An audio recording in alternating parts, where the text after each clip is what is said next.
Hello everyone, study tube the learner choice में आपका स्वागत है।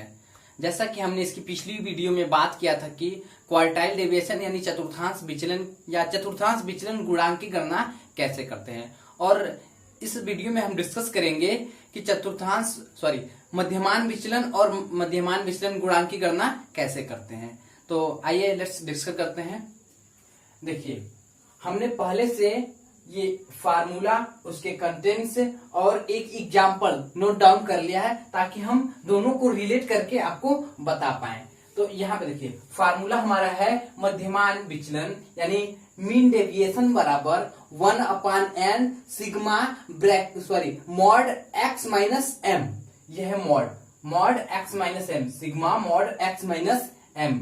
ठीक है, जहां पे है n आंकड़ों की संख्या यानी नंबर्स ऑफ डाटा, जो भी नंबर्स हमें दिए हैं उनकी जो भी डाटा दिए हैं उनकी संख्या क्या है, ये हमारा कैपिटल N। और x क्या है, प्राप्त आंकड़ों का मान। ये जो है आंकड़े, इनके मान, जैसे ये हो गया 29, 30, 28, 35, ये सब हो गए x। और x माइनस m क्या है, मध्यमान से प्राप्तांकों या आंकड़ों का विचलन। जो हमारा मध्यमान है, ठीक है, हम मध्यमान निकालेंगे, उससे हम प्राप्तांकों या आंकड़ों का विचलन निकालेंगे यहाँ पे। ठीक है, हमने आपको ये निकाल कर दिखाया एग्जाम्पल में, अभी हम इसको बताएंगे आपको। और x माइनस m क्या है, से तात्पर्य यह है कि मध्यमान से प्राप्त आंकड़ों का विचलन हमेशा धनात्मक होता है। मोड x माइनस m, यहाँ से आप देख सकते हैं, मोड x माइनस m का मतलब है कि जो भी हमें मध्यमान से प्राप्त आंकड़ों का विचलन हमेशा धनात्मक होगा। ठीक है, यहाँ पे जो हमें ऋणात्मक प्राप्त हुए हैं मोड में रहेंगे तब तक ऋणात्मक रहेंगे, अगर मोड से बाहर हम निकालते हैं तो ये धनात्मक हो जाएंगे। ठीक, और यहाँ पे है sigma mode x minus m, मध्यमान से विचलन का योगफल, यानी कि यहाँ पे हमारे जो भी आएगा सम ऑफ ये मोड x माइनस m, ये भी हमारा हो जाएगा sigma mode x minus m, यहाँ पे आ जाएगा। और मध्यमान विचलन गुणांक ज्ञात करने की हम क्या करते हैं, मध्यमान विचलन यानी कि जो भी हमें मध्यमान विचलन मिलेगा उसमें मध्यमान या मध्यांक या बहुलांक से भाग दे देंगे, हमको मध्यमान विचलन गुणांक मिल जाएगा। ठीक है, तो ये देखिए एग्जाम्पल के माध्यम से हम समझते हैं। यहाँ पे ये है एक एग्जाम्पल में आपसे ये बोलेगा कि दिए गए अवर्गीकृत आंकड़ों, हम ये यहाँ पे एक बात ध्यान दीजिएगा, हमने नहीं बताया आपको पहले, ये अनग्रुप डाटा के लिए है ये फार्मूला जो है अनग्रुप डाटा के लिए है। हम अनग्रुप डाटा, सबसे पहले हम अनग्रुप डाटा के बारे में बात करेंगे। तो यहाँ सवाल में आपसे बोलेगा दिए गए अव्यवस्थित आंकड़ों से मध्यमान विचलन और मध्यमान विचलन गुणांक की गणना कीजिए। तो यहाँ पे एक हम सेंटेंस तो नहीं लिखे हैं, ये डाटा है हमारा एग्जाम्पल, ये डाटा दिया है, इससे बोल दिया है हमको कि मध्यमान विचलन और मध्यमान विचलन गुणांक की गणना कीजिए।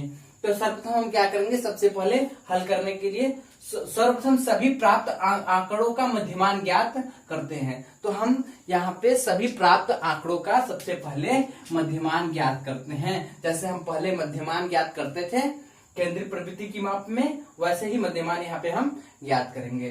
ठीक है, तो मध्यमान होता है मध्यमान m बराबर सिग्मा x अपान n, यानी कि पदों की योग बटे पदों की संख्या, ये हमारा होता है मध्यमान। तो यहाँ से हमें मध्यमान मिल गया 34.2 यानी 34.2। ठीक, हम मध्यमान सबसे पहले इस सारणी से हम सबसे पहले मध्यमान ज्ञात कर लेते हैं, और फिर हम इस डाटा से मध्यमान ज्ञात करने के बाद हम एक सारणी का निर्माण करते हैं। सारणी में हमारा क्या होता है, प्राप्तांक, यानी कि जो x हमें यहाँ पे दिया हुआ है, और x माइनस am। ठीक है, हमने पहले मध्यमान क्यों निकाला, क्योंकि हमें सारणी बनाना है तो उसमें m चाहिए तो हमें m निकालना पड़ेगा, उसके बाद ही हमारी सारणी कंप्लीट हो पाएगी आगे की सवाल को सॉल्व करने के लिए। तो हम सबसे पहले m निकालते हैं, इसलिए फिर तो हमारा x माइनस am हो जाएगा, x माइनस m हमको यहां से मिल गया और x यहाँ पे है, तो इसमें से हम इसको घटा करके x माइनस m यहाँ से प्राप्त कर लेंगे।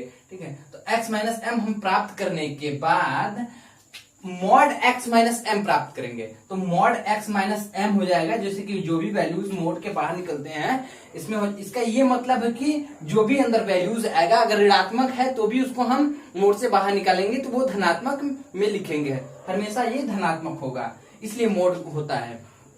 ठीक है, तो x minus m, mod x minus m यही वैल्यूज है। देखिएगा यहाँ पे जो माइनस में है उसको हमने प्लस में कर दिया है, बस इतना ही, और सारे कोई चेंजेस इसमें नहीं है। ठीक, तो यहां से हमको मिल जाएगा sigma mod x minus m, यहां से हमको मिल जाएगा। तो ये क्या हो जाएगा हमारा 42। ठीक, 42 मिल गया यहां से, मॉड x माइनस एम हमको मिल गया 42। n बराबर क्या मिल जाएगा, n यानी कि n बराबर हमको मिल जाएगा यहां से n बराबर 10। ठीक है, आंकड़ों की संख्या है, काउंट कर लेंगे 1 2 3 4 5 6 7 8 9 10, n बराबर 10 मिल गया हमको, यहां से n मिल गया, और sigma mod x minus M मिल गया। ठीक है, और हमें क्या चाहिए सूत्र में बस यही चाहिए, एक वैल्यू ये चाहिए और n चाहिए, एक वैल्यू ये दोनों मिल गया हमें। अब हम मध्यमान विचलन की गणना कर सकते हैं क्योंकि हमें दोनों डाटा यहाँ पे मिल गए हैं। अब आइए हम मध्यमान विचलन की गणना कर लेते हैं। होता है 1, मध्यमान विचलन बराबर होता है, मध्यमान विचलन यानी कि मीन डेविएशन बराबर 1/n, यानी कि 1/n 1/10। ठीक है, 1/10 हो गया, बराबर आपका हो जाएगा ये, यानी कि 42, 1/10 यहां पे हो जाएगा 42 गुणा 42 ऐसे। अब इसको हम हल कर लेंगे, मध्यमान विचलन यानी कि 42/10, इसको हम आगे लिखेंगे तो 42 का गुणा 1 में हो जाएगा, तो हो जाएगा 42/10 बराबर 4.2। ये हमारा हो जाएगा मीन डेविएशन यानी कि मध्यमान विचलन। हमने यहाँ से मध्यमान विचलन की गणना कर लिया। अब हमें मध्यमान विचलन मिल गया, तो अब यहाँ से हम क्या मध्यमान विचलन गुणांक ज्ञात कर सकते हैं। यहीं पे हम देख लेते हैं कि मध्यमान विचलन गुणांक यानी मध्यमान विचलन, इसको इरेज कर देते हैं, आपको इरेज कर बताते हैं कि मध्यमान विचलन गुणांक की गणना कैसे करते हैं। ये देखिए, ठीक है, ये है आपका मध्यमान विचलन गुणांक का फार्मूला। ठीक है, ये मध्यमान विचलन गुणांक का फार्मूला यानी कि मध्यमान विचलन बटे मध्यमान विचलन हमको मिल गया 4.2।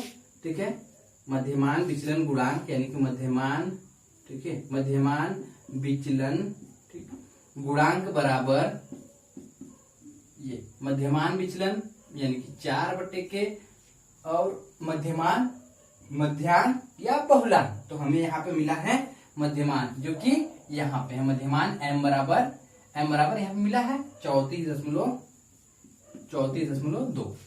अब इसको हम हल कर लेंगे। जब इसको हम हल करेंगे 34.2 को, ठीक है, सॉरी यहाँ पे मिला 4.2, 34.2 को जब हल करेंगे तो हमको मिल जाएगा बराबर 0.123। ठीक है, ये हो जाएगा हमारा चतुर्थांश विचलन गुणांक, ये हमारा चतुर्थांश विचलन गुणांक हो जाएगा। ठीक है, तो ऐसे हम ज्ञात करते हैं अनग्रुप्ड डाटा का चतुर्थांश विचलन गुणांक, सॉरी मध्यमान विचलन गुणांक और मध्यमान विचलन। ठीक है, यहाँ पे है मीन डेविएशन यानी मध्यमान विचलन, यहाँ पे है मध्यमान विचलन गुणांक। ठीक है, तो बहुत ही इजी टॉपिक है, बहुत ही डिफिकल्ट टॉपिक नहीं, एक बार आप समझ जाएंगे तो हो जाएगा। तो गर्मी काफी है, फैन बंद है क्योंकि थोड़ा सा आवाज करता है इसलिए पसीना आ रहा है। ठीक, तो हम इस प्रकार से मध्यमान विचलन और मध्यमान विचलन गुणांक की गणना करते हैं। आई होप कि आपको समझ में आया होगा। ठीक है, और हमने एक सवाल लगाया, आप और भी अधिक सवाल लगाने का प्रयास कीजिएगा। अधिक, जितना ही अधिक लगाएंगे आपको उतना ही आपको हैबिट में आएगा, और जब भी ये एग्जाम में आपसे टच होगा तो आप लगाने में कोई दिक्कत नहीं होगी आपको। तो आज के लिए बस इतना ही। थैंक यू क्लास, हम मिलते हैं अगली वीडियो में इसी के अगले टॉपिक पे, यानी कि ग्रुप डाटा जो यहाँ पे है उसके हम मध्यमान विचलन की गणना कैसे करते हैं इसके बारे में डिस्कस करेंगे। यहाँ पे हमने डिस्कस किया अनग्रुप डाटा के कैसे करते हैं, और अगली वीडियो में करेंगे कि हम ग्रुप डाटा का मध्यमान विचलन कैसे निकालते हैं। Thank you class.